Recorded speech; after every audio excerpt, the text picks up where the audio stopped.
પિંડારા આગળ જ છે ને પિંડારા ઓલા આપણે કાંઠે જવાનું છે એટલે ઓલું જૂનું મંદિર પેલું જૂનું મંદિર છે ને જૂનું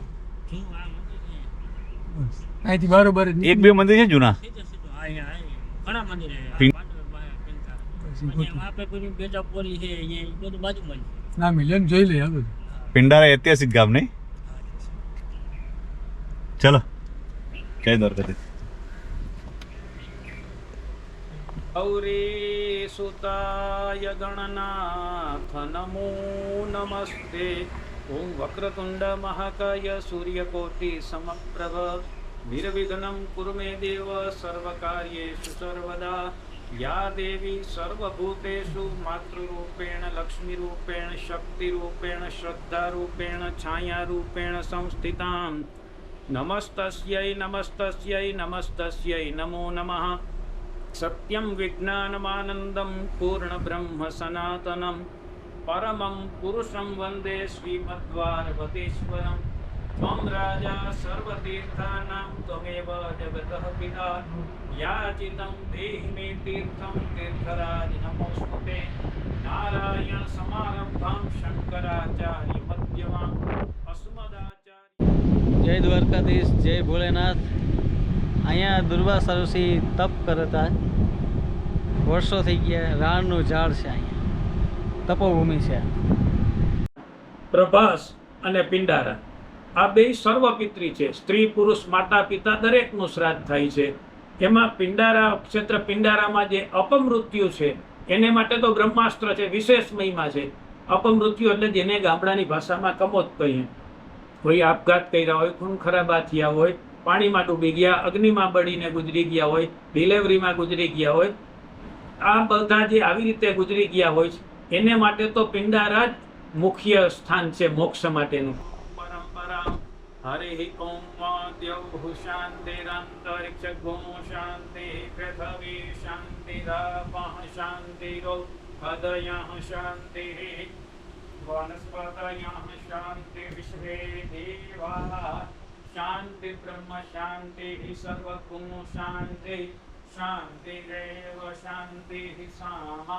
શાંતિરેવ ઓમ સર્વે ભવन्तુ સુખિનઃ સર્વે સन्तુ નિરામયા સર્વે ભદ્રાણિ પશ્યन्तુ મા કશ્ચિत् દુઃખભાગ ભવેत् મા કશ્ચિत् દુઃખભાગ ભવેत् મા કશ્ચિत् દુઃખભાગ ભવેत् ઓમ શાંતિ શાંતિ શાંતિ સુશાંતિર્ભવતુ દ્વારકા નજીકનું પિંડારા તીર્થ એવું કહેવાય છે કે પાંડવોએ પિતૃતર્પણ અહીં કર્યું હતું અદ્ભુત જગ્યા છે આસ્થાની દ્રષ્ટિએ તો અદ્ભુત છે જ પણ પુરાતત્વની દ્રષ્ટિએ અહીંથી 8મી 9મી સદીથી લઈને એનાથી પણ પ્રાચીન અવશેષો મળે છે એથી પણ જૂના માનવ વસાહતના અવશેષો જૂના હાડપિંજરના અવશેષો અહીંથી મળે છે સાથે સાથે 1000 વર્ષથી લઈને સતત આ સ્થાન જીવંત રહ્યું છે જીવતું રહ્યું છે તો આ જગ્યા અદ્ભુત છે આધ્યાત્મિક અને પુરાતત્વની દ્રષ્ટિએ સાથે સાંસ્કૃતિક વિરાસત પણ એ અદ્ભુત છે નારાયણ સમારંભાં શંકરાચાર્ય મધ્યમાં અસ્મદ આચાર્ય પર્યંતાં વંદે ગુરુ પરંપરાં વંદે ગુરુ પરંપરાં વંદે ગુરુ પરંપરાં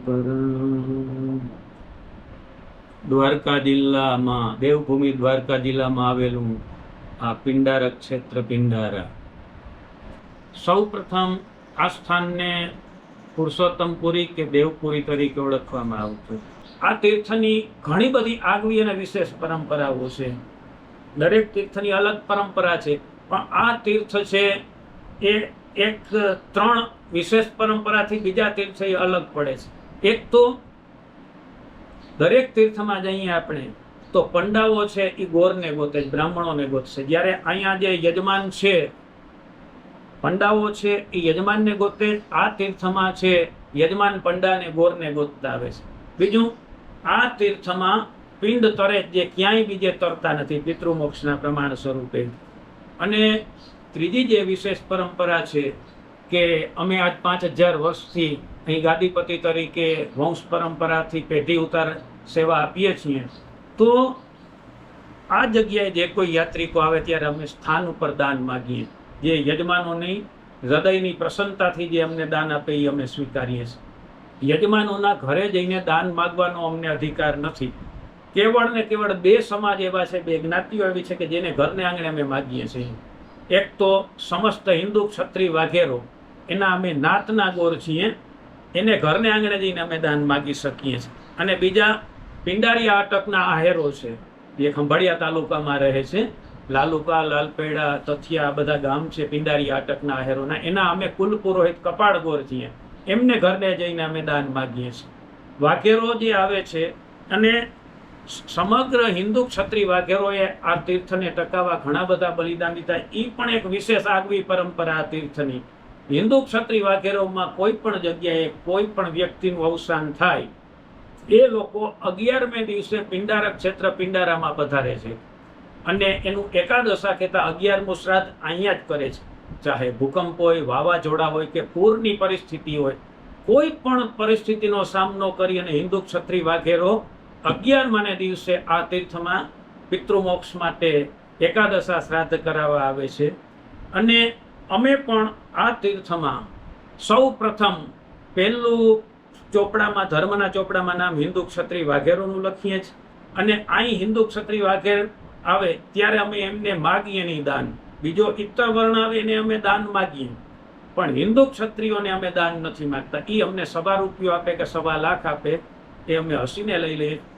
પહેલું કર્મ અમે હિન્દુ ક્ષત્રિય વાઘેરોનું કરીએ છીએ. આ શું કામ? આ પરંપરા, આનો પણ બહુ મોટો ઇતિહાસ રહેલો છે કે અગાઉના સમયમાં દ્વારિકા અને પિંડારક ક્ષેત્ર પિંડારા આ 2 હિન્દુ ક્ષત્રિયોના શાસકોના અધિપત્યમાં હતું. હવે આ 2 તીર્થમાં જે તે સમયે યાત્રિકો આવતા, પણ આ વિસ્તારમાં લૂંટફાટનો ને બહુ અતિશય ત્રાસ હતો. જે તે સમયે જે કોઈ સમાજ હોય એવી ડાકુ ટોળકીઓ ઘણી બધી હતી. ઇતર સમાજની છે, બીજી છે અમુક વાઘેર સમાજની હતી. તો લૂંટફાટ ચાલતી, જે કોઈ યાત્રિકો આવે એ લૂંટાઈ જતા. હવે બ્રાહ્મણોનું એક કર્મ છે, ધર્મ છે ને પરંપરા છે કે અહીંયા જે કોઈ યાત્રિકો આવે એને કોઈ પણ જાતની અસુવિધા ન થાય, એને એનું યાત્રા કર્મ સુખરૂપ પરિપૂર્ણ થાય ને પોતાના ઘરે શાંતિથી પહોંચી જાય, એ બ્રાહ્મણોનું કર્તવ્ય ને એની જવાબદારીમાં આવતું. હવે જે કોઈ યાત્રિકો દ્વારિકા આવે કે પિંડાર આવે એ રસ્તામાં લૂંટાઈ જતા, એટલે દાન આપવાનું એમની પાસે કંઈ નહીં. એટલે બ્રાહ્મણોની જીવિકા બંધ થઈ ગઈ. એને બદલે બ્રાહ્મણોએ એમને પાછા પોતાને નગર, પોતાને ગામ પહોંચી શકે એને ખિસ્સા ખર્ચીઓ પણ આપવી પડતી. આમ કરતાં કરતાં બ્રાહ્મણો આર્થિક રીતે પાયમાલ થઈ ગયા. એટલે દ્વારિકામાં અને પિંડારક ક્ષેત્ર પિંડારામાં બ્રાહ્મણોએ આ કર્મ ફરજિયાતપણે છોડવા પડ્યા. તીર્થો ઉજળ થઈ ગયા, સેવા પૂજા કરવાવાળું કોઈ રહ્યું નહીં. એટલે જે તે સમયે માપ માણેક કરીને જે રાજા હોય છે વાઘેરોના, એણે બ્રાહ્મણોને એકત્રિત કર્યા અને પૂછ્યું કે ભાઈ તમે આ કેમ સેવા પૂજા છોડી છે? આ તો તમારો મુખ્ય કર્તવ્ય છે. એટલે કીધું કે પણ દરબાર, અમારી જીવિકા ચાલે એટલું પ્રાપ્ત નથી થતું. ત્યારે હિન્દુ વાઘેરોના રાજાએ એક નિયમ બનાવ્યો કે તમારી જે કંઈ ઇન્કમ થાય યજમાન વૃત્તિમાંથી એ તમે રાજકોષમાં જમા કરાવી દેવી અને તમારા દરેકની જીવિકા અમે ચલાવશું. એટલે પિંડારામાં અને દ્વારિકામાં વાઘેરોના રાજાએ જે કોઈ વેપારીઓ હતા એને આજ્ઞા આપી કે આ લોકોને જીવિકા ચલાવવા જે કંઈ કાચા સીધા કે જેવું અનાજ એ આપવાનું, એનું પેમેન્ટ, એનું બિલ છે અમે વાઘેર શાસકો આપશું આપને. અને બીજું કે અમારી અહીંયા જે કોઈ શુભ અશુભ પ્રસંગો આવે એમાં જે કોઈ રોકડ રકમની જરૂર પડે તો ત્યારે તો કોરીના ચલણ હતા, એટલે અમને હુંડી કરી દેતા વાઘેરના રાજાઓ, અને એ હુંડી વટાવીને અમે આ અમારા કર્મ ચાલુ રાખતા. હવે આ વ્યવસ્થા ઘણા બધા વર્ષો સુધી ચાલુ રહી કે ભાઈ બ્રાહ્મણોની જે ઇન્કમ થાય વાઘેરોના રાજકોષમાં જમા કરાવીએ અને એના બદલામાં વાઘેરો અમારી જીવિકા ચલાવે, અમને ટકાવે બ્રાહ્મણોને. તો તીર્થો ટકે જ બ્રાહ્મણોથી, તો બ્રાહ્મણો ટકે જ યજમાનો થકી. હવે આ જે વ્યવસ્થા ઘણા બધા વર્ષો સુધી ચાલી. બ્રાહ્મણો કમાઈ અને રાજકોષમાં જમા કરાવે વાઘેરોના, અને વાઘેરો બ્રાહ્મણોનો તમામ ખર્ચ ઉઠાવે. દર વર્ષે વાઘેરોના રાજા તરફથી હિસાબ થાય એટલે બ્રાહ્મણોએ જે કમાઈને આપ્યું હોય દાન એ ઘટે, અને બ્રાહ્મણોને જીવિકા ચલાવવામાં વાઘેરોના રાજ્યોને જે ખર્ચ આવતું એ વધતું, એટલે રાજ્ય ખોટમાં જતું હતું. કેટલા બધા વર્ષો સુધી આ વ્યવસ્થા ચાલુ રહી. એટલે એક વખત જ્યારે ગુગળી બ્રાહ્મણોએ દ્વારિકામાં યજ્ઞ કર્યો માતાજીનો, અને યજ્ઞકુંડમાંથી મા જગદંબા પ્રગટ થયા, જેને યજ્ઞેશ્વરી માતાજી કહે છે. આજે પણ ત્યાં યજ્ઞેશ્વરી માતાજીનું મંદિર છે દ્વારિકામાં. યજ્ઞમાંથી ભગવતી પ્રગટ થયા. એ વર્ષમાં, એના અગાઉના વર્ષોમાં પણ હોઈ શકે, જ્યારે વાઘેરોના રાજાએ હિસાબ કર્યો તો બ્રાહ્મણોએ કમાઈને જે દીધી હતી દાન દક્ષિણા એ વૈધી, અને અમારી જીવિકા ચલાવવા, બ્રાહ્મણોની જીવિકા ચલાવવા વાઘેરોના રાજાઓને જે ખર્ચ આવતું હતું એ ઘટ્યું. એટલે રાજ્યને નફો થયો. ત્યારે માપ માણેકે કીધું, અમારા તમામ ગુગળી બ્રાહ્મણોને એકત્રિત કર્યા કે હવે આખા વિસ્તારમાં શાંતિ થઈ ગયેલી છે, તમારી આવક પણ વધેલી છે, આ દેવધન અને પિતૃધન છે એ અમને ક્ષત્રિયોને અધિકાર નથી આ લેવાનું. આજ દિવસ સુધી અમારો ધર્મ હતો બ્રાહ્મણોને ટકાવવાનો, તો અમે તમને ટકાવ્યા છે, પણ હવે તમે તમારી જે જવાબદારી છે તમે ઉપાડો, અમને આ જવાબદારીમાંથી મુક્ત કરો, અને ભવિષ્યમાં જ્યારે અમારી જરૂર પડશે ત્યારે અમે તન મન અને ધનથી બ્રાહ્મણોની સાથે છીએ. એટલે જેટલી કોરી બચી હતી એટલી ને એટલી કોરી વાઘેરોના રાજાએ એમાં નાખી અને તમામ કોરીઓનું બ્રાહ્મણોને દાન આપી દીધું. અને દ્વારકાની અંદર અલગ અલગ જ્ઞાતિ દરેક બ્રાહ્મણોમાં ગુગળી બ્રાહ્મણોને વેચી દીધી કે ભાઈ પ્રજાપતિ છે એના અલગ ગોર છે, અગ્રવાલ વાણિયા છે એના અલગ ગોર, લુવાણાના અલગ ગોર, એમ દરેકને, આખા હિન્દુ સમાજ હતો એને જાતિઓમાં અલગ અલગ બ્રાહ્મણોને અલગ અલગ કુટુંબોને અધિકાર આપ્યા. છેલ્લે અમે પિંડારિયા ઠાકર પરિવારને સોંપ્યું કે તમે પિંડારું સંભાળો. એટલે અમારા વડીલોએ કહ્યું કે નહીં દરબાર, પિંડારામાં આજની તારીખે અમારી જીવિકા ચાલે એટલી આવક નથી, અમને પિંડારા, અમને પણ દ્વારકામાં અધિકાર આપો. એટલે માપમાણે કે જે તે સમયે કહ્યું કે નહીં, દુર્વાસા ઋષિએ ગુરુપીઠ સ્થાપી ત્યારથી એ વરદાન તમને છે કે જેના વાસા ઉપર તમે હાથ મૂકશો એના જ પિતૃઓને મોક્ષ થશે, તમારા કુટુંબ સિવાય બીજા કોઈને ગુરુપીઠ ઉપર બેસવાનો અધિકાર નથી, અને એમના પિતૃઓનો પણ મોક્ષ ન થાય, એટલે પિંડારું તો તમારે જ સાચવવું જોશે. તો અમે માપમાણેકને કીધું કે અમારી જીવિકા કેમ ચાલે? એટલે માપમાણેકે કહ્યું કે તો જાઓ, અમે તમામ વાઘેરો વચનબદ્ધ થઈએ કે હવે અમારામાં કોઈ જે કોઈ ગુજરી જશે એનું 11મું શ્રાદ્ધ કરાવવા અમે પિંડારા આવશું, અને અમે જે કંઈ આપીએ તમારે સ્વીકારી લેવાનું, અમને તમારે માગવા નહીં. કેમ કે અમે અહીંથી ચાલીને પિંડારા આવ્યા, અને ત્યાં તમે વિધિ કરાવી દો, પાછા ચાલીને અમારે દ્વારકા વિસ્તારમાં જવાનું. અહીંથી ઓછામાં ઓછું 30 કિલોમીટર જેટલું ડિસ્ટન્સ થાય દ્વારકાનું ને પિંડારક ક્ષેત્ર પિંડારાનું. એટલે તમારે અમને માગવા નહીં ને પેલું કામ અમારું કરવાનું. એટલે અમે કીધું કે ભલે તમે એ કયો, અમને એ વાત સ્વીકાર્ય છે, પણ દરબાર તમે એક આ વચન આપો છો, તમારી પાછળ સમસ્ત હિન્દુ વાઘેર જ્ઞાતિ એ વચનબદ્ધ થવી જોઈએ. એટલે માપમાણે કે જે તે સમયે દ્વારકાધીશનું જે મંદિરનું પટાંગણ છે આગળનો વિભાગ, અહીંયા 42 ગામમાંથી હિન્દુ ક્ષત્રિય વાઘેરોને એકત્રિત કર્યા, અને ત્યાં દ્વારકાધીશની સાનિધ્યમાં સાક્ષીમાં પિંડારાના અમે ગોર, પિંડારિયા ઠાકર પરિવાર અને હિન્દુ ક્ષત્રિય વાઘેરો આ સામસામા વચનબદ્ધ થયા. દ્વારકાનાથની સાક્ષીમાં અમે વચન આપ્યું કે આજ પછી પિંડારાના કાંઠા ઉપર જે કોઈ હિન્દુ ક્ષત્રિય વાઘેરો શ્રાદ્ધ કરાવવા આવશે, પહેલું નામ અમે ધર્મના ચોપડા ઉપર એનું લખશું, અને એમની પાસે અમે દાન નહીં માગીએ, એમને જે આપશે એ અમે સહર્ષ સ્વીકારશું. અને સામે પક્ષે હિન્દુ ક્ષત્રિય વાઘેરો પણ વચનબદ્ધ થયા કે આજથી અમે તમને અમારા નાતના ગોર તરીકે સ્વીકારીએ, તમારા સુખે દુઃખે અમે તમારી પડખે રહેશું. હા, અને પિંડારામાં તમને માગવાનો હક નહીં, પણ તમે અમારા ઘરને આંગણે આવીને માગી શકશો. એટલે હિન્દુ ક્ષત્રિય વાઘેરોએ આ તીર્થ ટકાવ્યું. આજની તારીખે પણ આડા જે મહિના છે, ચૈત્ર, ભાદરવો અને કારતક, આ 3માં પિતૃ કાર્ય કરવા અનેક યાત્રિકો આવતા હોય, પણ એ સિવાયના બીજા 3 મહિના છે એમાં કોઈ એટલું બધા યાત્રિકો આવતા નથી અહીં. અને કેવળ હિન્દુ ક્ષત્રિય વાઘેરો આ તીર્થને ટકાવવા, અહીં બ્રાહ્મણોને ટકાવવા આજની તારીખે પણ 11મું શ્રાદ્ધ કરાવવા અહીં પધારે છે. અને એની નિશાની સ્વરૂપે અમે આજે પણ હિન્દુ ક્ષત્રિય વાઘેરો પાસે દાન નથી માગતા. આ આખો આ તીર્થનો અનેક પ્રકારનો ઇતિહાસ મેં કહ્યો. અસ્તુ. જય દ્વારકાધીશ. બાબુ ખાલી આપનું નામ. અમે આમ અહીંના ગાદીપતિ તરીકે અત્યારે હું છું, અને અહીં અમારા 2 પક્ષકારોના વારા છે. 12 મહિના એક પક્ષકાર વારા ભોગવે, 12 મહિના બીજા પક્ષકાર ભોગવે છે. પણ ગુરુપીઠની જે સેવા છે એ અમારે વંશ પરંપરાથી અમને પ્રાપ્ત થયેલી છે. મારું નામ જીતેન્દ્રભાઈ ઠાકર, અને આજે 5000 વર્ષથી વંશ પરંપરાથી અહીં અમે સેવા આપીએ છીએ. જે કોઈ યાત્રિકો આવે છે એમને એમના હૃદયની પ્રસન્નતા રહે, એમની ધર્મ પ્રત્યે ભાવના વધે, શ્રદ્ધા વધે, એ રીતે કોઈ પણ જાતના પ્રોફેશનલી થયા વિના અમે કર્મ આપીએ. આ તીર્થમાં અનેક 8 પ્રકારની વિધિઓ થાય, ઘણા બધા પ્રકારની થાય છે.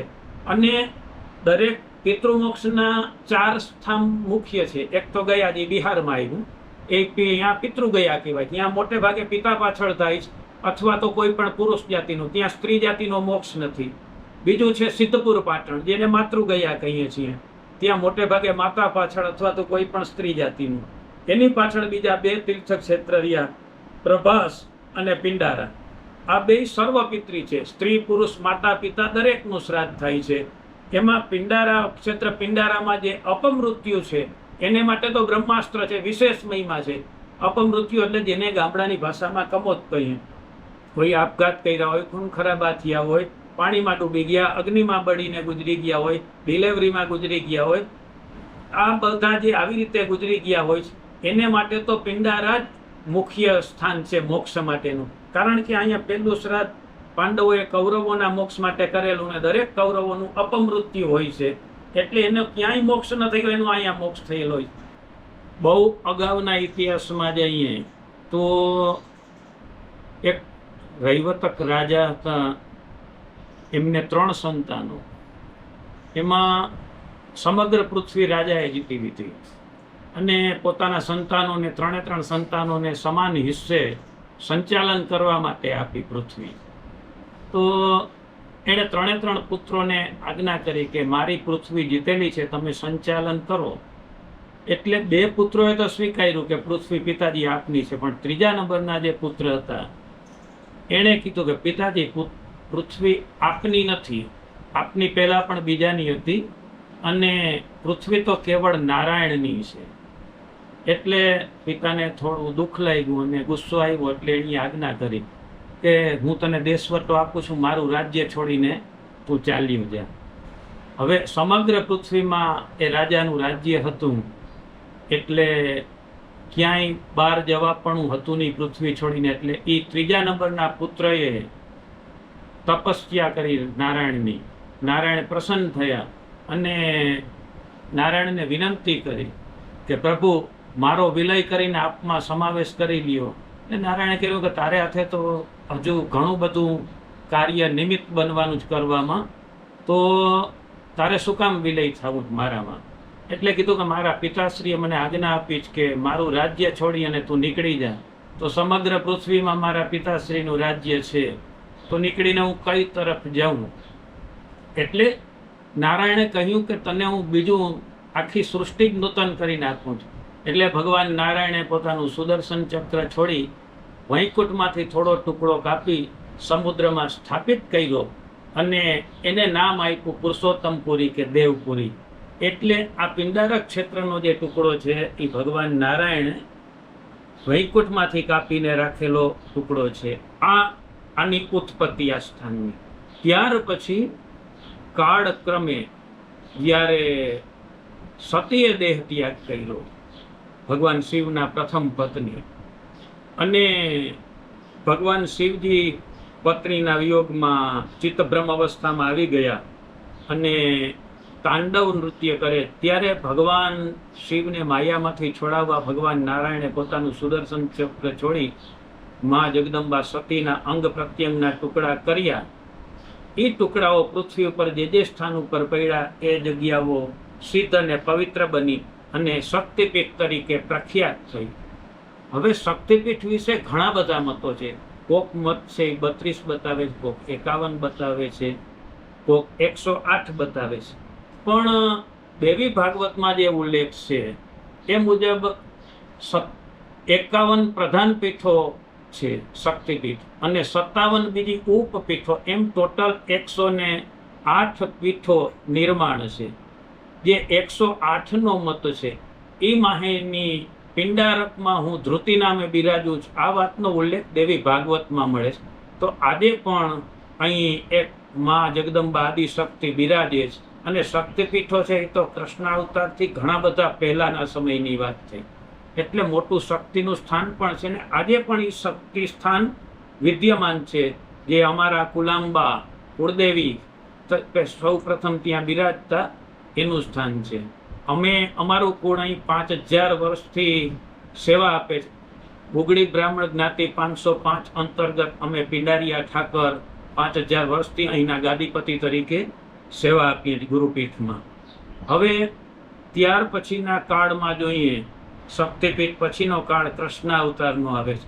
તો જ્યારે કાળયવન અને જરાસંધના આક્રમણ વખતે ભગવાન અહીં પધાર્યા અને દ્વારકાનગર સ્થાપ્યું, ત્યારે એક ક્ષત્રિયોની પરંપરા હોય કે જ્યારે ક્ષત્રિયો મોટા સામ્રાજ્યો સ્થાપે ત્યારે કોઈ રાજસુ યજ્ઞ કે અશ્વમેઘ યજ્ઞ કરે. એટલે ભગવાન દ્વારકાથી સમસ્ત યાદવોને લઈને અહીં પધાર્યા અને આ તીર્થમાં તેમણે રાજસુ યજ્ઞનું આયોજન કર્યું. યજ્ઞશાળાની અંદર તમામ ઋષિઓને એકત્રિત કર્યા અને ઋષિઓએ પૃથ્વી ઉપરના આપણા તમામ તીર્થોનું આવાહન કર્યું. એટલા બધા તીર્થો યજ્ઞશાળામાં પધાર્યા કે તીર્થોને બેસાડવાની પણ જગ્યા ન રહી. એટલે ઋષિઓએ તીર્થોને આજ્ઞા કરી કે આપ સર્વે પિંડીભૂત કહેતા એક થાવ અને અર્ક કહેતા પ્રવાહીના સ્વરૂપમાં પૃથ્વીમાં સ્થાપિત થાવ. એટલે તમામ તીર્થો પિંડીભૂત કહેતા એક થયા અને એનો અર્ક નીકળો અને પૃથ્વીમાં જ્યાં ખાડા જેવો વિભાગ હતો એમાં જલના રૂપમાં સ્થાપિત થયા. અને ત્યાર પછી એના ઉપર ભગવાન બ્રહ્માજીએ તામ્રકુંડની તાંબાના કુંડની રચના કરી. તમામ તીર્થો પિંડીભૂત થયા અને એનો અર્ક નીકળો. એટલે આ જગ્યાનું નામ પિંડારક ક્ષેત્ર પડ્યું. પિંડતારકનો ઉલ્લેખ એકેય ગ્રંથોમાં જોવા નહીં મળે. પિંડતારક છે એ અપભ્રંશ અને ખોટો ઉલ્લેખ આવે છે. મૂળ ઉલ્લેખ આ સ્થાનનું નામ પિંડારક ક્ષેત્ર છે, કારણ કે તમામ તીર્થો પિંડીભૂત થયા અને એનો અર્ક નીકળો એટલે એને પિંડારક ક્ષેત્ર કહેવાનું. અને ત્યાર પછી ભગવાન દ્વારકાધીશે રાજસુ યજ્ઞ સંપૂર્ણ કર્યો અને પૂર્ણાહુતિને દિવસે આ તીર્થમાં સ્નાન કરી અને સુવર્ણ દાન, સોનાના દાન આપ્યા. એટલે આ તીર્થનું પ્રધાન વિશેષ દાન સુવર્ણ છે. દરેક તીર્થની અંદર દરેક પ્રકારના દાન આપણે આપી શકીએ છીએ, પણ દરેક તીર્થના વિશેષ દાન અલગ અલગ છે. જે રીતે આપણે દ્વારકામાં જઈએ તો ત્યાંનું વિશેષ દાન તુલાદાન છે. એ જ રીતે કૃષ્ણ સુદામાનું મિલન બેટમાં થયું હોય તો ત્યાંનું વિશેષ દાન ચોખાનું દાન છે, કારણ કે સુદામાજી ભગવાનને ધરાવવા માટે તાંદુળની ભેટ લઈ આવ્યા હતા. એ જ રીતે અહીં ભગવાને સોનાના દાન આપ્યા દ્વારકાધીશ. એટલે આ તીર્થનું વિશેષ દાન સુવર્ણ છે. હવે અહીંયા ભગવાન દ્વારકાધીશે રાજસુ યજ્ઞ કર્યો હતો. તમામ તીર્થો અહીં સ્થાપિત કર્યા છે. પિંડારક તીર્થ નામ પડ્યું છે. આ વાતનો ઉલ્લેખ ગર્ગ સંહિતામાં આપેલો છે. ગર્ગ સંહિતા દ્વારિકા ખંડ અને 21મો અધ્યાય. આ બાબતનો ઉલ્લેખ અહીંથી મળે છે. ત્યાર પછી કાળક્રમે કુરુક્ષેત્રનું મહાભિનિષ્ક્રમણ પૂર્ણ થયું. કુરુકુળનો સંહાર થઈ ગયો અને પાંડવોને પણ ગોત્ર હત્યાનું પાપ લાગ્યું, કારણ કે કૌરવ અને પાંડવ કાકા મોટા બાપાના ભાઈઓ હતા. એટલે ગોત્ર હત્યાનું પાપ લાગ્યું. કૌરવોની પાછળ કોઈ પિંડદાન આપવાળું બચ્યું નહીં. અને કુરુક્ષેત્રના યુદ્ધમાં બીજા અનેક એવા ક્ષત્રિયો વીરગતિને પ્રાપ્ત થયા કે જેના પરિવારમાં કોઈ પિંડદાન આપવાળું નહોતું બચેલ. એટલે ભગવાન દ્વારકાધીશે પાંડવોને આજ્ઞા આપી કે તમે તીર્થાટન કરો, દરેક તીર્થમાં તીર્થયાત્રાઓ કરો અને પિંડદાન અર્પણ કરો. અને આ જે કોઈ નિર્વંશ અવસાન પામેલા છે એવા તમામ ક્ષત્રિયો અને તમારા ભાઈઓ એના મોક્ષ માટે પિંડદાન અર્પણ કરો અને તમને જે ગોત્ર હત્યા પાપ લાગ્યું એના પણ નિવારણ માટે તમે પિંડદાન અર્પણ કરો. એટલે પાંડવોએ સમગ્ર પૃથ્વીમાં પરિભ્રમણ કર્યું અને ફરતા ફરતા ફરતા પિંડદાન અર્પણ કરતા છેલ્લે દ્વારિકાજી પધાર્યા. એટલે દ્વારિકામાં અર્જુનને સંશય થયો એટલે અર્જુને ભગવાન દ્વારકાધીશને વિનંતી કરી કે પ્રભુ, અમે દરેક તીર્થમાં શ્રાદ્ધો કરેલ છે, પિંડદાન અર્પણ કરેલ છે, પણ કોઈ તીર્થમાં અમને પ્રત્યક્ષ પ્રમાણ કહેતા સાબિતી નથી મળી કે અમારા ભાઈઓનો મોક્ષ થયો કે નહીં અને અમે ગોત્ર હત્યાના પાપમાંથી મુક્ત થયા કે નહીં. તો હવે અમને કોઈ એવા તીર્થક્ષેત્રમાં લઈ જાઓ કે જ્યાં અમે અમારી નજરે જોઈ શકીએ, અમને પ્રમાણ પ્રાપ્ત થાય કે અમારા ભાઈઓનો મોક્ષ થયો અને અમે ગોત્ર હત્યાના પાપમાંથી મુક્ત થયા. એટલે ભગવાનના ગુરુદેવ બ્રહ્મઋષિ દુર્વાસાજી, એમનો આશ્રમ અહીં સ્થાપિત આજે પણ છે. અહીં દુર્વાસા ઋષિ બિરાજતા અને ભગવાન દ્વારકાધીશ પાંડવોને લઈ અને અહીં પોતાના ગુરુ પાસે પધાર્યા અને ગુરુદેવને વિનંતી કરી કે ગુરુદેવ, પાંડવોને જે આ ગોત્ર હત્યાનું પાપ લાગ્યું છે એના નિવારણ માટે અને કૌરવોના મોક્ષ માટે અહીં વિધિ વિધાનથી પિંડદાન અર્પણ કરવા ઈચ્છે છે, પરંતુ પાંડવોને પ્રમાણ જોઈએ છે. પાંડવો અહીં લોખંડના પિંડનું પિંડદાન અર્પણ કરશે. એ લોખંડના પિંડ આ તીર્થના કુંડની જળની સપાટી ઉપર જો લાકડાના ટુકડાની જેમ તરી જાય તો પાંડવો સ્વીકારે ને એના મનને શાંતિ પ્રાપ્ત થાય કે અમે ગોત્ર હત્યાના પાપમાંથી મુક્ત થયા અને અમારા ભાઈઓને પણ મોક્ષની પ્રાપ્તિ થઈ. એટલે બ્રહ્મઋષિ દુર્વાસાજીએ કહ્યું કે આપને એ પ્રમાણ પ્રાપ્ત થશે. એટલે આખી કુમાર્ગગામીની ક્રિયા કરવામાં આવી.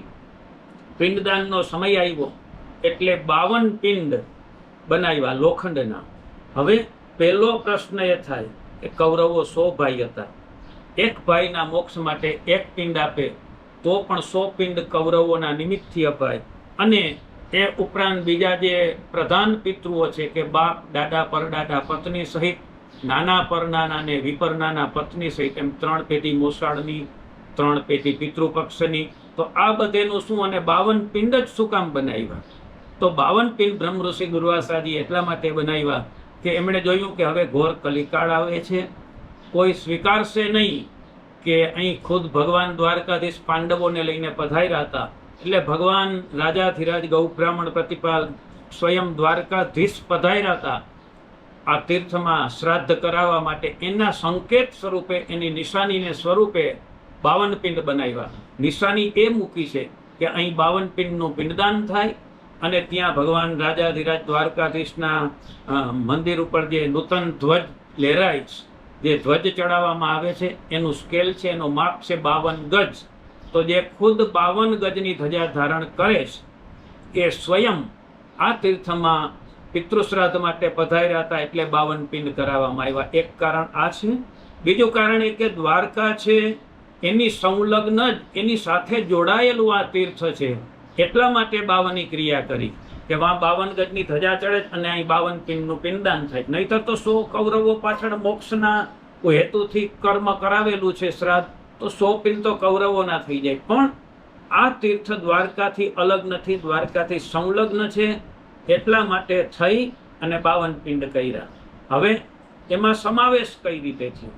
તો 50 પિંડની અંદર કૌરવોનો સમાવેશ કર્યો. એક પિંડમાં બે ભાઈઓના આવાહન કરવામાં આવ્યા એટલે 50 પિંડમાં 100 કૌરવોનો સમાવેશ થયો.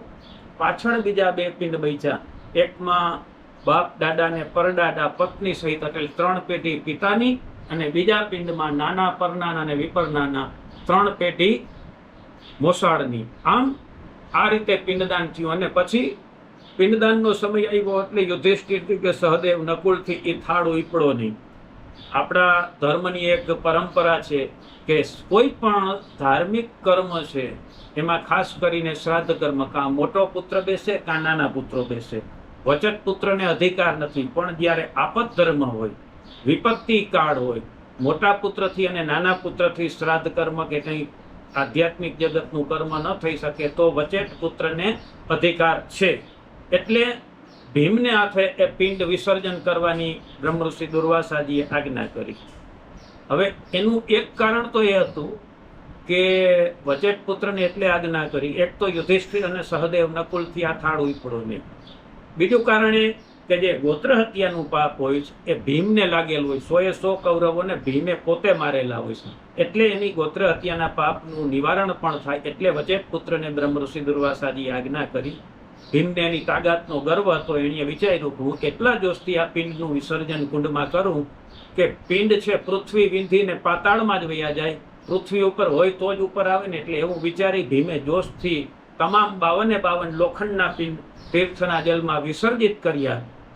મોટો ધડાકો થયો, 52 પિંડ ડૂબી ગયા. પણ થોડી વાર થઈ એટલે 52 લોખંડના પિંડ ફૂલ, તુલસી અને ચંદન અક્ષત સહિત, તલ તિલ સહિત તીર્થના જલની સપાટી ઉપર, કુંડના જલની સપાટી ઉપર તરવા માંડ્યા. એટલે પાંડવોને સંતોષ થયો કે અમારા ભાઈઓને પણ મોક્ષ ગતિની પ્રાપ્તિ થઈ અને અમે ગોત્ર હત્યાના પાપથી મુક્ત થયા. અને આ પ્રત્યક્ષ પ્રમાણ પાંડવોને મળ્યું, એને પ્રાપ્ત થયું. એટલે પાંડવોએ એક આખો ઉત્સવ મનાવ્યો કે અહીંયા એણે મેળાવડાનું આયોજન લીધું. તો ભીમ હતો એ મલ કુસ્તી જાણતો, એટલે અહીંયા મલ કુસ્તીના મેળાવડાનું આયોજન લીધું. અને એ મેળાવડો જે પાંડવોએ શરૂ કરેલો છે તે આજની તારીખે 5000 વર્ષથી પણ શ્રાવણ વદ અમાવાસ્યાને દિવસે અહીંયા મેળાવડાનું આયોજન થાય છે. અને એ પાંડવોની નિશાની સ્વરૂપે કે જે એમને કૌરવોને મોક્ષ થયો અને ગોત્ર હત્યાના પાપથી મુક્ત થયા એની સંકેત સ્વરૂપે, નિશાની સ્વરૂપે આ મેળાવડાનું આયોજન છે. અને આજની તારીખે પણ થાય છે. લોખંડના પિંડ તરી ગયા, કૌરવોનો મોક્ષ થયો, પાંડવો ગોત્ર હત્યાના પાપમાંથી મુક્ત થયા. એટલે ભગવાન દ્વારકાધીશે દુર્વાસા ઋષિને વરદાન આપ્યું. પહેલું વરદાન એ આપ્યું કે ગુરુદેવ, અહીંયા જે કોઈ આ પ્રેત પિતૃઓનો મોક્ષ થયો છે અને પાંડવો ગોત્ર હત્યાના પાપમાંથી મુક્ત થયા છે, એ કોઈ મારો પ્રભાવ નથી, પરંતુ આપના તપોબળથી આ કાર્ય સિદ્ધ થયું છે. તો હવે આ તીર્થમાં મારી પૂજા નહીં પણ આપની પૂજા થશે. આપ અહીં ગુરુપીઠની, ગુરુગાદીની સ્થાપના કરો. હું વચનબદ્ધ થાઉં, વરદાન આપું કે હવે પછી જે કોઈ મનુષ્ય અહીં દેવદર્શને આવે, તીર્થયાત્રાએ આવે કે પિતૃમોક્ષની ક્રિયાએ આવે, સૌ પ્રથમ ગુરુપીઠના દર્શન કરે, ગુરુગાદીએથી આજ્ઞા લે, ગુરુગાદીનો આશીર્વાદ લે, ત્યાર પછી જ જે કર્મ કરશે એ કર્મ ફલપ્રદાતા બનશે. ગુરુપીઠના દર્શન વિના કે ગુરુગાદીની આજ્ઞા વિના કરવામાં આવેલું કોઈ પણ પ્રકારનું કર્મ છે એ ફળ નહીં આપે અને અફળ જશે. એટલે આજથી 5000 વર્ષ પહેલા બ્રહ્મ ઋષિ દુર્વાસાજીએ ત્યાં જે તીર્થક્ષેત્ર છે ત્યાં એમણે ગુરુપીઠની સ્થાપના કરી, ગુરુગાદીની સ્થાપના કરી. અને એના 2500 વર્ષ વ્યતીત થઈ ગયા ત્યારે ભગવાન દ્વારકાધીશે વૈકુંઠવાસ સ્વીકાર્યો. બ્રહ્મ ઋષિ દુર્વાસા ઋષિ પણ બ્રહ્મલીન થયા. અને ત્યારે હિન્દુ ધર્મ લુપ્ત થયો હતો, સનાતન સંસ્કૃતિ નાશ પામી હતી, વેદો લુપ્ત થઈ ગયા અને યજ્ઞ યાગાદી ક્રિયાઓ પણ બંધ થઈ ગયેલી. બૌદ્ધ ધર્મ અને કાપાલિકો ને એવો બધો પાખંડનો પ્રભાવ વધી ગયેલો. એટલે સનાતન ધર્મની સ્થાપના માટે, વેદોના પુનર્ગઠન માટે અને યજ્ઞ યાગાદી ક્રિયાઓ શરૂ કરવા માટે ભગવાન મહાદેવે દક્ષિણ ભારતમાં બ્રાહ્મણને ત્યાં પ્રાગટ્ય કર્યું અને નામ ધારણ કર્યું શંકર, જેને આજે આપણે બધા આદિ શંકરાચાર્ય તરીકે ઓળખીએ છીએ. આદિ શંકરાચાર્ય સ્વયં ધર્મની સ્થાપના કરતા કરતા, પાખંડને દૂર કરતા કરતા, ફરતા ફરતા જ્યારે આ તીર્થમાં દુર્વાસા ઋષિના આશ્રમે પધાર્યા ત્યારે એ સમયે આજથી 2500 વર્ષ પહેલા અમારા વડીલ, અમારા પૂર્વજ ગાદીપતિ તરીકે, ગુરુપીઠના પીઠાધીશ્વર તરીકે સેવા આપતા હતા. ત્યાં આદિ શંકરાચાર્ય પધાર્યા ને એણે જોયું કે અહીં બધું જીર્ણ શીર્ણ થઈ ગયું છે, માનવ વસ્તી નથી રહી, બધું ખંડેર જેવું થઈ ગયું છે. એટલે ભગવાન આદિ શંકરાચાર્યએ અમારા પૂર્વજને આજ્ઞા કરી કે હવે અહીં માનવ વસ્તી નથી રહી, જીર્ણ શીર્ણ થઈ ગયું, બધું ખંડેર બની ગયું, તો આ ગુરુપીઠનું અહીંથી ઉત્થાપન કરો અને જ્યાં માનવ વસ્તી છે, માનવ વસાહત છે, એવી જગ્યાએ, શુદ્ધ અને પવિત્ર જગ્યાએ પુનઃ સ્થાપિત કરો ગુરુપીઠને. એટલે અમારા એ સમયના પૂર્વજે 2500 વર્ષ પહેલા ભગવાન આદિ શંકરાચાર્યને પ્રાર્થના કરી કે ગુરુદેવ, જે ગુરુપીઠ સાક્ષાત બ્રહ્મ ઋષિ દુર્વાસાજીએ સ્થાપિત કરેલી હોય એનું ઉત્થાપન કરી શકીએ એટલું તપોબળ અમારી પાસે નથી. એટલે આપ સાક્ષાત સ્વયં ભગવાન મહાદેવના અવતાર છો, આપ જ આપને હાથે આ ગુરુપીઠનું ઉત્થાપન કરો અને આપને જ્યાં યોગ્ય લાગે એવી શુદ્ધ અને પવિત્ર જગ્યાએ આ ગુરુપીઠની પુનઃસ્થાપના કરો. એટલે આજથી 2500 વર્ષ પહેલા ભગવાન આદિ શંકરાચાર્યએ દુર્વાસા ઋષિના આશ્રમમાંથી ગુરુપીઠનું ઉત્થાપન કર્યું. અને અત્યારે હમણાં આપણે દર્શન કરવા જશું, અહીં બાજુમાં જ છે, ત્યાં ગુરુપીઠની સ્થાપના કરી. અને ગુરુપીઠની અહીં પુનઃસ્થાપના કરી અને ભગવાન આદિ શંકરાચાર્ય દ્વારિકા પધાર્યા અને ત્યાં એમણે શારદા પીઠની સ્થાપના કરી. ત્યારથી તે અત્યાર સુધી શારદા પીઠ સાથે અમારી ગુરુપીઠની પરંપરા જોડાયેલી છે, સંલગ્ન છે. કે એક શંકરાચાર્ય જ્યારે કૈલાસ ગમન કરે છે, એમના આસન ઉપર નવા શંકરાચાર્ય સ્થપાય, એમના મુખ્ય શિષ્ય, એ એમના જીવનકાળમાં એક વખત આ ગુરુપીઠે પધારે છે. ગુરુજી જે નવા સ્થાપિત થયેલા શંકરાચાર્યો, એમનું અમે બધા ગુરુપૂજન કરીએ છીએ. આગળ બધા ગામ લોકો બિરાજિત હોય છે, એમને ધર્મોપદેશ આપી અને આદિ જે શંકરાચાર્ય નવા સ્થાપિત થયા હોય તેઓ તર્પણ કરવા તીર્થક્ષેત્રમાં અહીંથી 2-2.5 કિલોમીટર દૂર જતા હોય છે. મારી યાદદાસ્તમાં 2 ગુરુજી તો અત્રે પધારી ગયા પરંપરાને અનુલક્ષીને. એક તો જેમણે હમણાં જ કૈલાસ ગમન કર્યું એવા સ્વરૂપાનંદ સરસ્વતીજી, એ પણ 1992માં અહીં પધારેલા. અને એમના ગુરુ અભિનવ સચ્ચિદાનંદ તીર્થજી મહારાજ, એ 1967માં પધારેલા. અને એમના ગુરુ ચંદ્રશેખર આશ્રમ સરસ્વતી મહારાજ, એ ઈસવીસન 1932માં પધારેલા, જેમનો લેખ મારી પાસે છે. આમ આ ગુરુપીઠની 5000 વર્ષની પરંપરા છે ને સ્વયં આદિ શંકરાચાર્ય પણ માન્યતા આપેલી છે. આ થયો શૈવ સંપ્રદાય. સામે પક્ષે જોઈએ તો પુષ્ટિ સંપ્રદાય. પુષ્ટિ સંપ્રદાયે પણ આને માન્યતા આપેલી છે. વૈષ્ણવ સંપ્રદાયે કોઈ પણ તીર્થમાં 2 સંપ્રદાયોની માન્યતા હોય એવા બહુ ઓછા તીર્થ છે. એ માયલું આ પિંડારક ક્ષેત્ર છે. તો પુષ્ટિ સંપ્રદાયની સ્થાપના સાક્ષાત મહાપ્રભુજીએ કરેલી. તો મહાપ્રભુજીનું પ્રાગટ્ય આજથી 550-600 વર્ષ પહેલા, એ પણ ભગવાન કૃષ્ણ અવતારનું પ્રાગટ્ય. તો આજથી 550 વર્ષ પહેલા જ્યારે મુસ્લિમ શાસનકાળ હતો, મુસ્લિમ શાસકોએ આપણા તીર્થોને અપવિત્ર કર્યા અને તીર્થોમાંથી સત્વ નીકળી ગયું.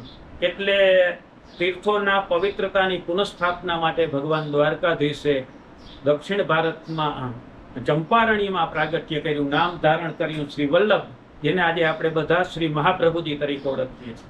વલ્ભાચાર્યજી મહારાજ પૃથ્વી ઉપર તીર્થોની પવિત્રતાની સ્થાપના માટે દરેક તીર્થોમાં 3 વખત પદયાત્રાઓ કરી. પદયાત્રા કરતા કરતા જે તીર્થમાં એમણે શ્રીમદ ભાગવત સપ્તાહના પારાયણ કર્યા, ત્યાં એમના બેઠકજી સ્થપાણા. આખા ભારતમાં 84 બેઠકજી સ્થાપિત છે. એ માયલા પિંડારક ક્ષેત્ર પિંડારામાં 58માં બેઠકજી બિરાજે છે. આ જગ્યાએ જ્યારે શ્રી મહાપ્રભુજીએ શ્રીમદ ભાગવત સપ્તાહનું પારાયણ કર્યું, ત્યારે અહીંથી અમારા પૂર્વજ, અમારા વડીલ ત્યાં એમના મુખારવિંદથી કથા શ્રવણ કરવા જતા. પૂર્ણાહુતિનો દિવસ હતો એટલે અમારા પૂર્વજ જે અહીં ગાદીપતિ તરીકે હતા, એ એમની મહાપ્રભુજીની શરણમાં ગયા અને વિનંતી કરી કે પ્રભુ, હવે કલિકાળ આવી ગયો છે. વંશ પરંપરાથી 5000 વર્ષથી અમે ગાદીપતિ તરીકે અમારી સેવા, અમારા અધિકારો છે, એ આપ શ્રી હવે કલિકાળમાં કોઈ સ્વીકારશે નહીં, તો અબાધિત કરો, કોઈ અમને બાધ્ય ન કરવા જોઈએ.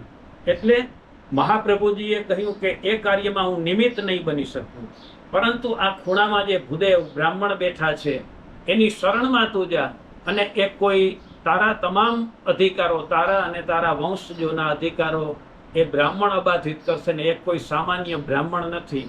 અહીંના આ પિંડારક તીર્થરાજ ભગવાન જે કુંડ સ્વરૂપે બિરાજે છે, હું કૃષ્ણ અવતાર છું, એટલે મારા મુખારવિંદથી કથા શ્રવણ કરવા આવે છે. તું આ તીર્થરાજની શરણમાં જા. તીર્થરાજ પોતે જ તારા અને તારા આખા વંશના અધિકારો અબાધિત કરશે. એટલે મહાપ્રભુજીને સાક્ષીમાં રાખી, સાનિધ્યમાં રાખી, અમારા એ સમયના વડીલ 550 વર્ષ પહેલા ભગવાન તીર્થરાજની શરણમાં ગયા.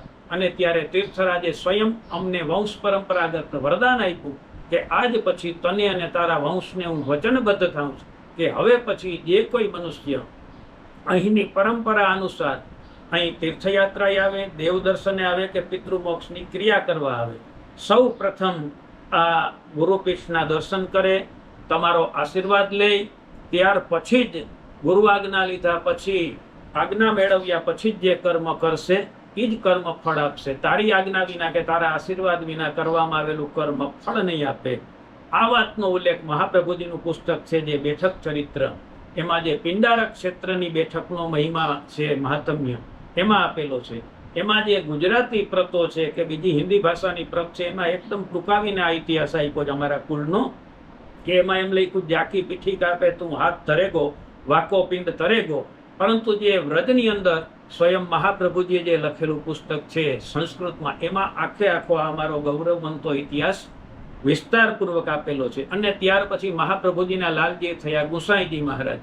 ગુસાઈજીના 5મા નંબરના લાલજી જે રઘુનાથજી બાવા થઈ ગયા, એ જ્યારે અત્યારે અત્રે પધારેલ, એણે અમને આ અધિકારો વિશે તામ્રપત્ર લેખ આપેલો છે. તામ્ર શાસન, તાંબાના પત્રા ઉપર આખો વ્રજ ભાષામાં તામ્ર શાસન છે કે યહાં કે ગુગલીન બ્રાહ્મણ को लिख दिनो, यहाँ के मुखिया तुम हो, यहाँ जो मनुष्य यात्रा करने को आवेगो, तुम्हारी प्रसन्नता पाकर यात्रा करेगो, ताकि ही यात्रा परिपूर्ण होगी, अन्यथा वो श्री से बहिर्मुख हो जावेगो.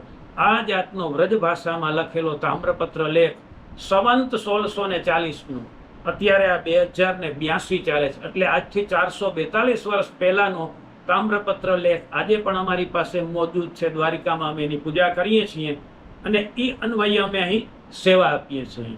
આ એક વરદાન દુર્વાસા ઋષિનું થયું. દુર્વાસા ઋષિની જે ગુરુપીઠની પરંપરા સ્થાપિત થઈ એ વસ્તુ બની. હવે અમારો પરિવાર અહીંયા દ્વારકાથી પધાર્યો ક્યારે, તો આજથી 5000 વર્ષ પહેલા જ્યારે દુર્વાસા ઋષિને કાયમી માટે ભગવાન દ્વારકાધીશ અને રૂક્ષ્મણી લઈ ગયા. અહીં અનેક વખત ભગવાન દ્વારકાધીશ રૂક્ષ્મણી પધારેલા છે. એક વખત દ્વારકાધીશ રૂક્ષ્મણી પધાર્યા હતા ભોજનના આમંત્રણ માટે, અને દુર્વાસા ઋષિએ પરીક્ષા કરવા દ્વારકાધીશ રૂક્ષ્મણીને આજ્ઞા આપી કે ઘોડા તમે છોડી નાખો રથમાંથી. તમને જો મારા ઉપર સાચો પ્રેમ હોય તો તમે પતિ પત્ની બેય આ રથમાં જૂતીને મને ખેંચીને દ્વારિકા લઈ જાઓ, તો જ હું આવું. એટલે રથમાંથી ઘોડા છોડી નાખવામાં આવ્યા અને ભગવાન દ્વારકાધીશ અને રૂક્ષ્મણી રથમાં જોઈતા. અહીંથી 10 કિલોમીટર 12 કિલોમીટર દૂર એક રણ પ્રદેશ છે, ત્યાં માતા રૂક્ષ્મણીને તરસ લાગી અને ભગવાન દ્વારકાધીશે કૃષ્ણ ભગવાને જમણા પગનો અંગૂઠો દબાવી અને ગંગાજી પ્રગટ કર્યા અને રૂક્ષ્મણી મૈયાને જલપાન કરાવ્યું, જેને ચરણ ગંગા કહેવામાં આવે, આજે પણ ત્યાં છે. હવે ત્યાં થોડો વિનય ભંગ થયો ભગવાન દ્વારકાધીશથી, કે સૌ પ્રથમ આમંત્રણ આપ્યું હતું ગુરુદેવને, એમને લઈ જતા હોય તો એણે પહેલા ગુરુને પૂછવું જોઈએ કે ગુરુદેવ આપને તૃષા લાગી તો આપ જલપાન કરો. એને બદલે પોતાના પત્નીને જલપાન કરાવી દીધું. આ વિનય ભંગ થયો એટલે દુર્વાસા ઋષિને ક્રોધ આવ્યો અને ત્યાં એમને શ્રાપ આપ્યો કે તને તારી પત્ની પ્રત્યે એટલો બધો પ્રેમ છે કે તે એક ગુરુ મર્યાદા તોડી, તે પહેલા મને પૂછવું જોઈએ કે તમારે ગુરુદેવ જલપાન કરવું જ કે નહીં, તો જા તમારા બેય માણસનો પતિ પત્નીનો વિયોગ થઈ જશે. પછી ક્ષમા પ્રાર્થના કરી દુર્વાસા ઋષિને પણ પસ્તાવો થયો કે મારાથી ઉગ્રતામાં આ વધારે આકરો શ્રાપ અપાઈ ગયો. એટલે બ્રહ્મ ઋષિ દુર્વાસાજીએ શ્રાપને સીમિત કર્યો કે મારો શ્રાપ છે એ 12 વર્ષ સુધી જ તમને અસર કરતા રહેશે. 12 વર્ષ પછી તમારું પતિ પત્નીનું મિલન થશે પણ દ્વારકામાં નહીં. એને માટે તમારે અલગ રાણીવાસ વસાવવો પડશે. અને ભગવાન દ્વારકાધીશે સમુદ્ર વચ્ચે એક નગર વસાવ્યું જેને આપણે આજે બેટ દ્વારિકા કહીએ. એ ભગવાન દ્વારકાધીશનો રાણીવાસ છે. આજની પણ પરંપરા છે કે બેટ છોડીને ભગવાન દ્વારકાધીશ સવારે અહીં રાજ્ય કરવા દ્વારકા આવે અને રાત્રે અહીંયા શયન આરતી થાય એટલે ભગવાન દ્વારકાના શયન કક્ષ માટે બેટ પધારી જાય છે. આ બહુ ભાવવાહી વાત છે. આ ચરણગંગાનું માતમ્ય થયું. હવે આમ અનેક વખત ભગવાન દ્વારકાધીશ અને રૂક્ષ્મણી આવતા. ત્યાર પછી પણ સાપ મળ્યા પછી, સાપ સીમિત થયો પછી અનેક વખત ભગવાન દ્વારકાધીશ અને રૂક્ષ્મણી અહીં પધારતા. છેલ્લે કાયમને માટે વિનંતી કરતા કે ગુરુદેવ હવે અમારે તમારી કાયમી સેવા જોઈએ છે, તો તમે કાયમી માટે પિંડારા ક્ષેત્ર છોડીને દ્વારકા પધારો. પણ દુર્વાસા ઋષિ એ વાત સ્વીકારતા નહોતા. કાળક્રમે એક વખત પતિ પત્ની બેય પધાર્યા દ્વારકાધીશ અને રૂક્ષ્મણી, અને અનન્ય સેવા કરી ગુરુની. એનાથી બ્રહ્મ ઋષિ દુર્વાસાજી અતિ પ્રસન્ન થયા અને વરદાન માંગવાનું કીધું કે તમે બે પતિ પત્ની જે માગશો એ હું આપીશ. એટલે ભગવાન દ્વારકાધીશ અને રૂક્ષ્મણીએ વિનંતી કરી કે પ્રભુ આપ ગુરુદેવ વચનબદ્ધ થયા અને જો ખુશી થઈને તમે આપવા માંગતા હો તો હવે આ સ્થાન છોડીને કાયમ માટે દ્વારિકા પધારો, અમારે કાયમને માટે આપની સેવા જોઈએ છીએ. આમ દુર્વાસા ઋષિ વચનબદ્ધ હોય જ એટલે કાયમને માટે અહીંથી દ્વારકા સીધાવે છે. ત્યાં દ્વારકા રહી છે. ભગવાન દ્વારકાધીશને રૂક્ષ્મણી અનન્ય સેવા દરરોજ કરે, છતાં પણ પોતાના ગુરુ ઉદાસ હોય છે. એટલે એક દિવસ ભગવાન દ્વારકાધીશે વિનંતી કરી કે ગુરુદેવ, અમારી સેવામાં કોઈ પણ જાતની ઉણપ હોય, કોઈ કમી રહેતી હોય તો જણાવો, પણ આપ ઉદાસ કેમ છો? એટલે દુર્વાસા ઋષિએ કહ્યું કે જે પિંડારક ક્ષેત્ર પિંડારામાં ગુરુપીઠની પરંપરા સ્થાપિત કરી ત્યાં તો કોઈ છે જ નહીં. હવે ત્યાં બધી આખી પરંપરા લુપ્ત થશે ને તીર્થ લુપ્ત થઈ જશે. એટલે ભગવાન દ્વારકાધીશે કહ્યું કે એ પરંપરા ચાલુ રાખવા માટે આપણે બ્રાહ્મણને ત્યાં મૂકીએ. મારી પાસે એટલા બધા બ્રાહ્મણો અહીં છે, એમાંથી આપને જે યોગ્ય લાગે એવા એક બ્રાહ્મણ બાળકને આપ પસંદ કરો. આપની સાક્ષીમાં હું એનું મારું ગુરુ પૂજન, મારા ગુરુ તરીકે એનું પૂજન કરીશ. કારણ કે મારા ગુરુનું જે તીર્થ સંભાળશે, ગુરુ પરંપરા જે આગળ ચલાવશે, એને હું મારા ગુરુ તરીકે હું સ્વીકારીશ.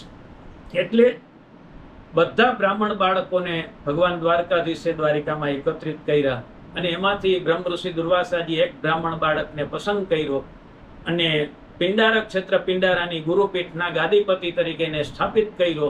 સ્વયં ભગવાન દ્વારકાધીશે પોતાના ગુરુ તરીકે એની પૂજા કરી અને પિંડારક ક્ષેત્ર પિંડારાની જવાબદારી ગુરુ પરંપરા આગળ ચલાવવાની સોંપી. એ આજથી 5000 વર્ષ પહેલા જે બ્રાહ્મણ અહીં પધારે, એ પેઢી દર પેઢીથી અમે પિંડારિયા ઠાકર પરિવાર આ સેવા આપી રહીએ છીએ. આ એક બીજી પરંપરા થઈ અહીંની. આ ઉપરાંત આ તીર્થનું નિર્માણ પછી જે પાંડવોએ શ્રાદ્ધ કરેલું હતું, જે તાંબાનો કુંડ હતો, તામ્રકુંડ, એ તો સમુદ્રમાં ડૂબી ગયો છે. એટલે ભગવાન જ્યારે પાંડવોએ શ્રાદ્ધ કરી લીધું ત્યારે દ્વારકાધીશે બીજું વરદાન એ આપેલું કે ગુરુદેવ, મારે સ્વધામ જવાનું છે અને સુવર્ણનગરી સમુદ્રમાં ડૂબી જશે મારી દ્વારિકા. તો જ્યાં પાંડવોએ શ્રાદ્ધ કર્યું એ તીર્થ ઉપર પણ સમુદ્રના જલ ફરી વળશે. તો અહીંથી થોડે દૂર તમે બીજા કુંડનું નિર્માણ કરો, બીજા તીર્થનું નિર્માણ કરજો અને ત્યાં ઘોર કલિકાળમાં પિતૃમોક્ષના પ્રમાણ સ્વરૂપે, સાબિતી સ્વરૂપે વજ્રપિંડ નહીં તરે લોખંડના, કારણ કે સ્થાન પરિવર્તન થાય, દરેક ભૂમિનો પ્રભાવ હોય છે, પણ ત્યાં પિતૃમોક્ષના પ્રમાણ સ્વરૂપે, સાબિતી સ્વરૂપે ધાન્ય પિંડ તરશે. તો આ તીર્થનું નિર્માણ સ્વયં દુર્વાસા ઋષિએ કરેલું છે. હવે ભગવાન દ્વારકાધીશ સ્વધામ સીધાવી ગયા પછી દુર્વાસા ઋષિ વિચારે કે હવે તો સોનાની નગરી દ્વારકા ડૂબી ગઈ, પાંડવોએ શ્રાદ્ધ કર્યું છે, એ તીર્થક્ષેત્ર તાંબાના કુંડ ઉપર સમુદ્રના જલ ફરી વળ્યા, તો હવે નવા તીર્થનું નિર્માણ ક્યાં કરવું, નવા કુંડનું? આમ વિચારી દુર્વાસા ઋષિ સમુદ્રને કિનારે તપશ્ચર્યા કરતા હોય છે. એટલામાં ત્યાં ફરતા ફરતા એક કાળી ગાય અને સફેદ વાછરડો આવ્યા. ગાય આવી સીધી સમુદ્ર તરફ ગઈ એટલે સમુદ્રએ ગાયને રસ્તો આપ્યો. દુર્વાસા ઋષિ અચંબિત થયા કે સમુદ્ર કેમ માર્ગ આપે ગાયને? ગાય ફરતી ફરતી ફરતી આગળ જાતી જાતી સમુદ્ર રસ્તો આપે છે. જ્યાં પાંડવોએ શ્રાદ્ધ કરેલું અને જે તાંબાનો કુંડ સમુદ્રમાં ડૂબી ગયો એ ખુલ્લો થયો અને એ તીર્થમાં ગાયે સ્નાન થયું. ગાયે તાંબાના કુંડમાં, તામ્રકુંડમાં સ્નાન કરીને બહાર નીકળી એટલે જે કાળા કલરની ગાય હોય એ સફેદ થઈ જાય છે અને એ પાછી એ જ રસ્તે સમુદ્રમાંથી સમુદ્ર કિનારે આવે છે. એની પાછળ સફેદ વાછરડો આવી અને દુર્વાસા ઋષિને પ્રણામ કરે છે. પણ દુર્વાસા ઋષિ કોઈ સંકેત સમજતા નથી એટલે ગાયને થોડા આંસુ જેવું આવ્યું અને ત્યારે દુર્વાસા ઋષિએ જોયું કે આ પવિત્ર ગાય આ રડે જ કેમ? એટલે એણે સમાધિ અવસ્થા લીધી. ત્યારે એને ગાયના પૂર્વ ઇતિહાસની ખબર પડે છે કે પૂર્વ અવતારમાં જે ગાય હોય એક બ્રાહ્મણ પત્ની હોય છે અને માતા ગિરિજાનું, પાર્વતી માતાનું વ્રત કરતી હોય છે. એમાં એનાથી બ્રહ્મચર્યનો ભંગ થયો વ્રતમાં. એટલે સ્વપ્નમાં મા પાર્વતી ગિરિજા આવ્યા અને ગાય આ બ્રાહ્મણ પત્નીને શાપ આપે છે કે તે આ એક પશુ જેવું વર્તન કર્યું છે ને મારું વ્રત તે તોડ્યું, એટલે જ્યાં તને બ્રહ્મત્યાનું પાપ લાગશે ને તું પશુ યોનિને પ્રાપ્ત થઈશ. સ્વપ્નમાં ને સ્વપ્નમાં એ બ્રાહ્મણ પત્ની માતાજીની ક્ષમા પ્રાર્થના કરે છે. એટલે માતાજી માર્ગ બતાવે છે કે જ્યારે તું પિંડારક ક્ષેત્રમાં એ તીર્થમાં સ્નાન કરીશ ત્યારે તારી બ્રહ્મત્યાનું નિવારણ થશે પશુઓની છોડી અને તું સીધી કૈલાસગામીની થઈશ. એટલે ને દુર્વાસા ઋષિના આશીર્વાદથી તને આ બધું પ્રાપ્ત થશે. એટલે બ્રહ્મ ઋષિ દુર્વાસાજી ગાયના મસ્તક ઉપર હાથ મૂક્યો એટલે પશુઓનીનું નિવારણ થયું અને કૈલાસવાસી થઈ ગાય બ્રાહ્મણ યોનિમાં જઈને. હવે ગાય જે જગ્યાએ ઊભી હતી દુર્વાસા ઋષિની સામે, એ જે વાંથી તીર્થમાં સ્નાન કરીને આવેલ તામ્રકુંડમાંથી એ પાણી ટપકતું ત્યાં પૃથ્વીમાં જ્યાં ખાડા જેવો વિભાગ હતો એમાં સ્થાપિત થયું અને ખાડો ભરાયેલો હતો. એટલે દુર્વાસા ઋષિને સંકેત પ્રાપ્ત થયો કે આ જ સ્થાન ઉપર જે ઓલા તીર્થનું જલ ગાયના પવિત્ર શરીરમાંથી સ્થાપિત થયું છે. અને ગાય એટલે 33 કોટી દેવતાઓ જેમાં વાસ કરે છે એવું પવિત્રમાં પવિત્ર આપણું એક પૂજનિક પ્રાણી. એટલે આ આખી પરંપરાથી અમે આજની તારીખે પણ કર્મ આપીએ ને કોઈ પણ જાતનું ફોર્સલી કે ફરજિયાત છે જ નહીં. યજમાનની જે પ્રમાણેની દાન આપવાની પરિસ્થિતિ હોય એ પ્રમાણે અમે દાન સ્વીકારીએ અને પ્રોફેશનલી થયા વિના સેવા આપીએ છીએ. અને મારા કોન્ટેક્ટ નંબર હોય તો 99796 26659 અને બીજા છે 89 80 33 39 89. આ અમારા કોન્ટેક્ટ નંબર છે. અસ્તુ, જય દ્વારકાધીશ.